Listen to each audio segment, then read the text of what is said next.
Hello everybody, today's lesson will be poetry. Actually, it's a sonnet. Sonnet number 19. The title of this sonnet is On His Blindness, and it is written by John Milton.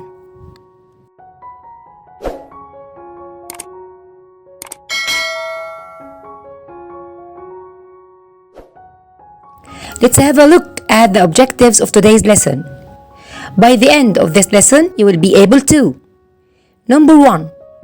Identify any Italian sonnet. Number 2. Analyze its component parts. Number 3. Predict its rhyme scheme. And number 4. Design a sonnet of your own. John Milton was born in 1608 and died 1674.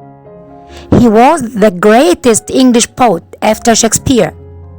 John Milton was born on December 9, 1608 in London. He lived on Breed Street in Cheapside. Milton began to lose his sight in 1644, but went completely blind around 1650. He died November 8, 1674 in London, England. Please, dears, listen carefully to this very nice recitation of Sonnet 19 on his blindness, and we are going to start our explanation just after listening to it. When I consider how my light is spent, ere half my days in this dark world and wide, and that one talent which is death to hide, lodged with me useless, though my soul more bent, to serve therewith my Maker and present my true account, lest he returning chide.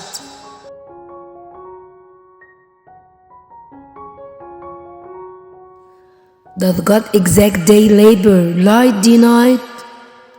I fondly ask, but patience to prevent that murmur soon replies, God doth not need either man's work or his own gifts. Who best bear his mild yoke, they serve him best. His estate is kingly, thousands at his bidding speed, and post over land and the ocean without rest. They also serve who only stand and wait. Have you asked yourself before what is the genre of this poem? It is an Italian or Petrarchan sonnet. Do you know what is a sonnet? A sonnet is a poem of 14 lines. It is divided into two parts: an octave or octet, the first 8 lines, and a sestet, the last 6 lines. Now, dears, let's ask ourselves some important questions. The first question is, what is the genre of this poem? Actually, it is a religious, autobiographical, Italian or Petrarchan sonnet. Number 2, what is the theme or the main idea of this poem? Accepting one's fate with calm, patient resignation.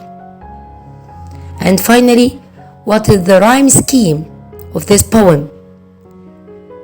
ABBA, ABBA, CDE, CDE. Commentary on His Blindness is one of the occasional sonnets which Milton wrote during his years as Cromwell's secretary. Here he uses the sonnet form to deal with a deep personal sorrow. So, this is why the sonnet is an autobiographical one, and to resolve an ideological or religious question. So this is why it is religious. Now let's compare the octet to the sestet in 2 points: form and perspective.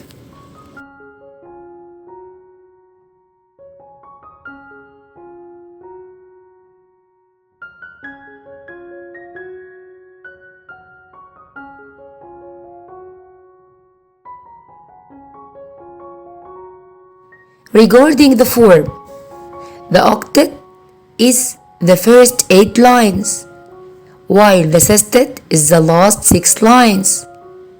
The octet is a long question, 8 lines, asked by Milton himself.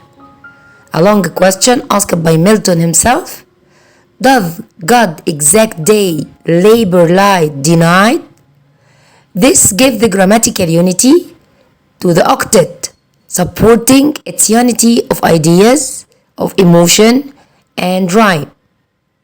While the sestet is the answer to Milton's question through the reply of patience, murmuring, using short, decisive sentences to proclaim the greatness and wisdom of God and advocate blind acceptance to His will.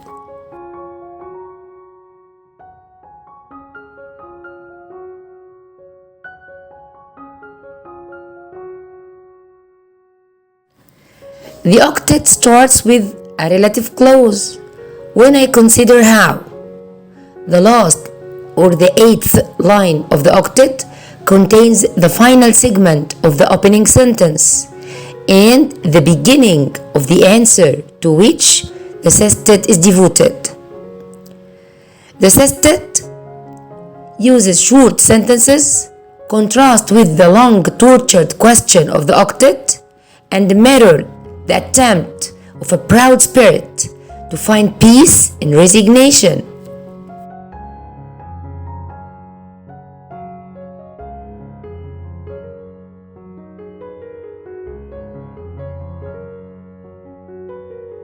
Shifting to the perspective or the point of view. In the octet, Milton is himself the central character and is much aware of his own importance. There are 8 pronouns relating to self: I, me, and my. So here, the author or the poet uses first person point of view. While in the sestet, the poem changes the perspective. God becomes the central character. There are 6 nouns and pronouns relating to God: God, him, his. So here the poet uses the third person point of view. The language of the poem is straightforward. The language in the sestet is highly biblical in its use for phrases like his gifts, his mild yoke, and his estate is kingly. Now, let's analyze the figures of speech. The first figure of speech is a metaphor. When I consider how my light is spent. Here, eyesight is compared to light.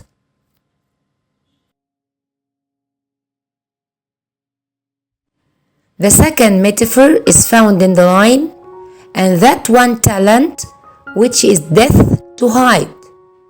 Here, the poet compares losing eyesight to death.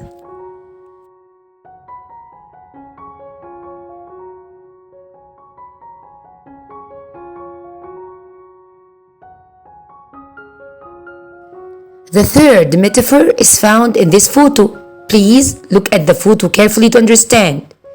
In the photo we have 2 oxen carrying a yoke, a heavy yoke, and a farmer controlling them. A farmer controlling them according to his will.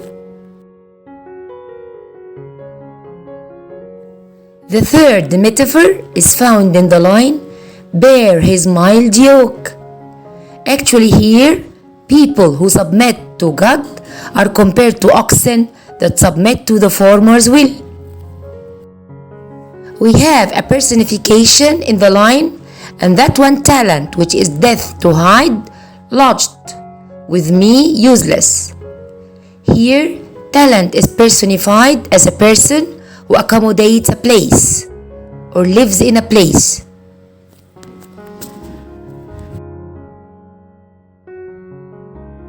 Another personification is found in, but patience to prevent that murmur soon replies.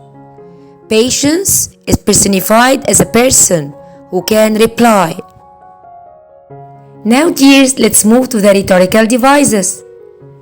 As a start, we will start with alliteration. Do you remember alliteration? Repetition of the first consonant sound. In line 2, we have day is in this dark, day is dark. And world and wide, world and wide. In line 5, we have my maker. In line 7, they labor light, labor light. And in line 8, patience, to prevent, patience and prevent. Moving to assonance, all repetition of middle vowel sound. In line 3, we have that talent. In line 4, we have soul and more. And in line 12, we have his bidding.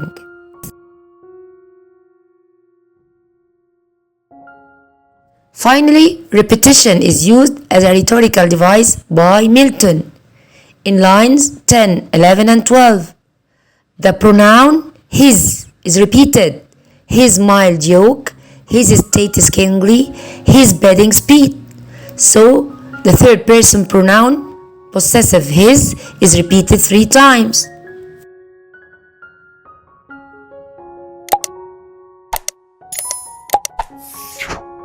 After finishing today's lesson, all what I can say to you is thank you, really thank you.